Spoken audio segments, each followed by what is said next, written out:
নমস্কার, আমি ডাক্তার প্রকাশ Mallick, consultant homeopath. দীর্ঘ 38 বছর ধরে হোমিওপ্যাথি চিকিৎসার সঙ্গে যুক্ত আছি। আজকে যে বিষয়টা নিয়ে কথা বলবো সেটা হচ্ছে আর্টিকেরিয়া। সোজা বাংলায় বলতে গেলে বলে আমবাত। এই আমবাত হচ্ছে কোনো খাবার খাওয়া বা কোনো কারণে, ইনফেকশনজনিত কারণে গায়ে অর্থাৎ চামড়াতে চাকা চাকা দাগ হয়। কখনো 10 মিনিট থেকে 24 ঘন্টাও লাগতে পারে, সেটা মিলিয়ে যেতে পারে, মিলিয়ে নাও যেতে পারে। এবং এক্ষেত্রে কিন্তু ওষুধ খেতে হয়। হোমিওপ্যাথি চিকিৎসার ক্ষেত্রে খুব ভালো কার্যকরী ভূমিকা করে। এবং এক্ষেত্রে বলতে পারি যে খাবার থেকে হতে পারে। কিছু কিছু খাবার আমাদের অ্যালার্জি তৈরি করে, সেটা চিংড়ি মাছ হতে পারে, বেগুন হতে পারে।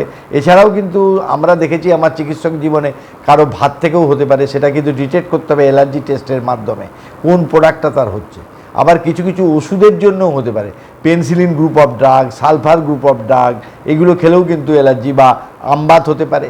এবং এছাড়া কোনো ইনফেকশন মানে পেটে ইনফেকশন, অর্থাৎ গলব্লাডারে কোনো ইনফেকশন থাকলে, গ্যাস্ট্রিক আলসারজনিত কোনো সমস্যা থাকলে, আরও পেটে যদি পরজীবী থাকে অর্থাৎ কৃমি থাকলে তার জন্যও হতে পারে। এছাড়া কোনো সিজনে পরাগ রেণুর ক্ষেত্রে, অর্থাৎ যখন ফুল ফোটে পরাগ রেণু কিন্তু আমাদের নিঃশ্বাস প্রশ্বাসের মধ্যে গিয়ে আমাদের এই চর্মরোগটি তৈরি করতে পারে।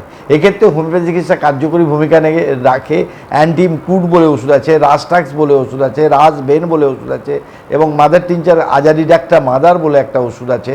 এবং আরও ওষুধ হচ্ছে যে ইউক্যালিপটাস মাদার কাজ করে, ইজনেশিয়া মাদার কাজ করে। অবশ্য লক্ষণ অনুযায়ী আমরা যে কোনো ওষুধ প্রয়োগ করতে পারি।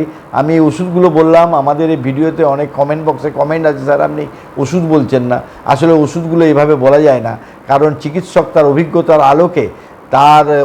আলোকে ওষুধ যেমন নির্বাচন করেন, ওষুধের শক্তি নির্বাচন করেন, এবং এতে অতীতের ইতিহাস এবং তার সঙ্গে সঙ্গে প্রেজেন্ট কমপ্লেন, কারণ লক্ষণ এবং মায়াজামের সমন্বয় ঘটিয়েই একজন চিকিৎসক ওষুধ নির্বাচন করেন, যা চিকিৎসা ক্ষেত্রে খুব গুরুত্বপূর্ণ হতে পারে। তাই আমি ওষুধ বলি না, তবু আজকে ওষুধগুলো বললাম এই কারণেই যে এই কমেন্টসে অনেকে জানতে চেয়েছেন কী কী ওষুধ পাওয়া যায়। ওষুধ অবশ্যই আছে, তার মানে আপনি কখনোই কিন্তু নিজে ওষুধ খাবেন না। Self doctoring is very dangerous for life.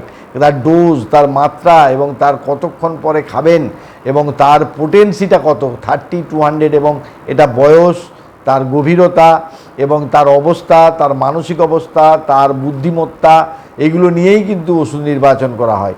তাই এই ওষুধ বললাম, আপনারা প্রয়োগ করবেন না, চিকিৎসকের পরামর্শ অনুযায়ী খাবেন। কিন্তু এই আর্টিকেরিয়া কিন্তু হোমিওপ্যাথিতেই ভালো, এতে মলম লাগালেও যায় না, কারণ সমস্যাটা ভেতরের। আর চর্মরোগের ক্ষেত্রে কখনো মলম লাগানোর চেষ্টা করবেন না, তাতে কিন্তু অনেক সময় সাপ্রেশন হয়।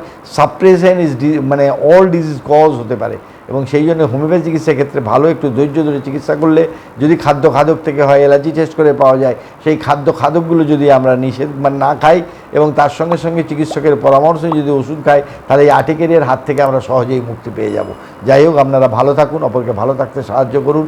আর যদি আমাদের ভিডিও ভালো লেগে থাকে তাহলে সাবস্ক্রাইব করুন, আপনার কমেন্টস করুন এবং শেয়ার করুন, একে অপরকে দেখতে সাহায্য করুন। এবং সবশেষে বলি, আপনারা ভালো থাকুন, অপরকে ভালো থাকতে সাহায্য করুন। নমস্কার।